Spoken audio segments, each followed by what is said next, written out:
Good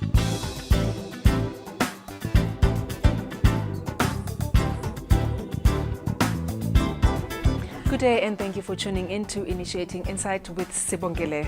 Welcome. Today we're talking about dealing with depression, and this is taken from chapter 9 of a book called I Shouldn't Be Imprisoned by Pastor Mwenge Mufuzi, and he's joined us today and we'll be tackling this subject. Pastor Mwenge, welcome. Thank you for having me. You are no stranger to I know, Initiating I've been here Insight. before. Yes. Yeah, he is a pastor, he's an academic, and he's a published author. I understand you published a second book? Yes, I did. It's a book on the book of Revelation. It's entitled Revelation Unlocked. I must get that. You must get that. Yeah, I must get that. Let's talk about dealing with depression. There's a stereotype that when you're a Christian, you shouldn't be even touching the word depression, because then that means you have sinned against God and He's punishing you, and you're going to die, and you're not going to go to heaven. So depression is not for Christians.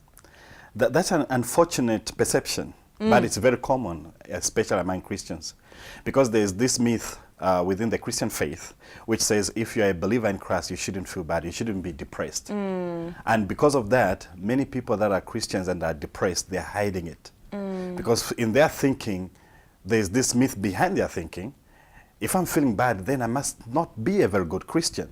There must be something wrong with me. Why am I depressed when I'm a Christian? Because I should be living this victorious life. But we are forgetting that even if we are Christians, we are still living in the human body, and we are still having our emotions, and we still experience pressure, and we still experience crisis. So the issue is not that can a Christian be depressed. The issue is how will they handle depression when they are depressed. How do you know when you're depressed? What is depression? Actually, there is so many symptoms. The definition of depression would vary, but there are so many symptoms when you're talking about depression, things that you'd look at to be able to tell whether a person is depressed or not. Because what happens is when a person is depressed, the serotonin level in his brain, which causes the neurotransmitters that transmits messages in the brain. Oh, you see now, starting now, serotonin, the transmitters and neurons. Hey, yeah, okay. So when the serotonin levels are low, yeah, and the neurotransmitters are not working or functioning properly in your brain, in the brain of a person. Oh, so we're talking about functions in the brain right now for us who don't even know how to pronounce these words that you've just uttered, ne? Yeah. Okay. Let's say somewhere in the brain. Somewhere in the brain, there is a low level of this chemical. Oh. And because this chemical is very low, and it can be caused by a number of different factors. But once it's very low, then it makes you to have a biochemical imbalance within yourself. And then you begin to realize that you may start having mood swings. You're going to have to go to the doctor to have that addressed. Or you start having a loss of appetite. You start having poor concentration, poor cognitive concentration. You'll be having a situation whereby you get more weight, you gain more weight, or you lose more weight, or you are sleeping too much, or you are sleeping too little. You just won't be yourself, and some of these symptoms will be very, very painful.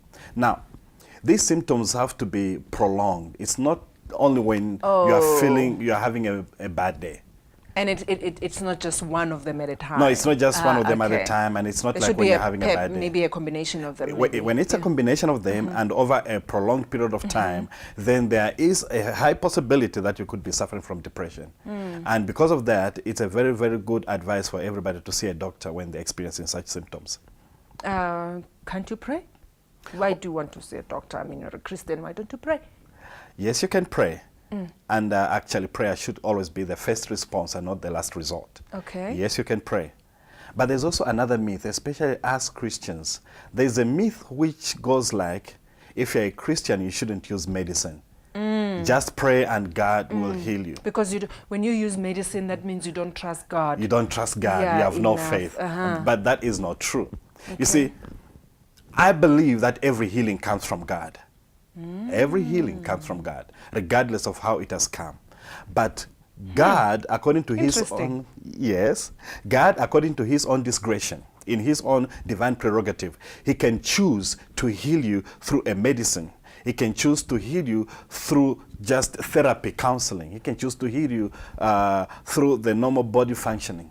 Or he can choose to heal you miraculously. So we need to understand that as Christians, that when I take a medicine, it's not a lack of faith. For example, Jesus said, pray like this: give us this day our daily bread, asking for divine provision. So when you pray for divine provision, so that the Lord should provide for your family bread, and then you go to work at your job, that's not a lack of faith in God as a provider, that you're going to work at your job to get money when you asked him to provide. So God works, but he uses different avenues to reach to us in our points of need.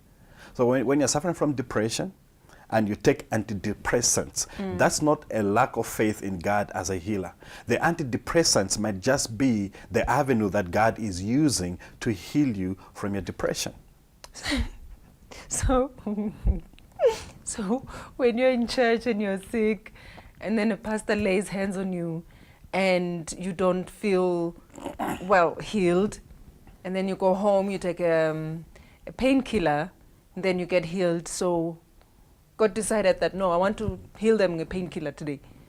Oh, yes. The pastor was, no, not the avenue today, the painkiller was. So how, at which point will you know, unless you try all of them? Well, I don't think it's our place. At which point will you know that, which one will work? Would you have to try all of them first? So like, I get to what you said. Yes. Prayer should be the first thing, not the last resort. Yes. So you must pray first if it doesn't work. So how will you know it's working or not? Does it have a limit as to how long you should wait? 3 hours, 4 hours, 7 hours? I think prayer should be a lifestyle. Whether or not you are taking the medication, you should always depend on God through prayer. Prayer should be first, in the middle, and continuous. Even as you are taking medication, prayer should always be there. Now, every situation is a specific case. You might not necessarily say, this is how you're going to know that prayer is not working, then therefore go to medicine. So every situation is its own unique, specific situation. So sometimes God would tell you or let you know in his own way that you are already healed even before you go to the medicine. You just know that, you know what, the Lord has already revealed to me, I'm okay, I'm healed. Or I can feel it in my body that I'm healed. And if you want that final confirmation, you can go to the doctor and they tell, oh yes, whatever we had diagnosed in the past, I don't think you have it anymore. We need to take a break. We'll be right back. Please stay tuned.